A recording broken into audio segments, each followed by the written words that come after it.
Ето как качихме Петрич къде. Сега в Петрич ли съм, във Варна ли съм не знам, но решихме да се качим отгоре на този шановръх в един от най-ветровитите дни. Изкачването беше приятно, макар и кално, но вие знаете, на кал съм свикнал. По пътя намерихме две от тези УАЗки 469. Едната от тях дори имаше двигател, така че ако никой не си я иска, аз ще я взема за ретро реставрейшн проект, благодаря. След още малко вървене пред нас се разкри и някакъв як въздухозамърсител.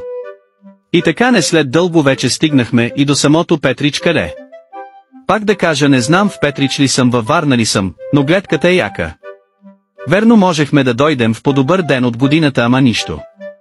Като за финал решихме да минем през Ейта стълба, която се оказа, че не води до никъде освен до яко агресивните ветрове, идващи от морето, които ни натъпаниха така както само те си могат. Слушайте само.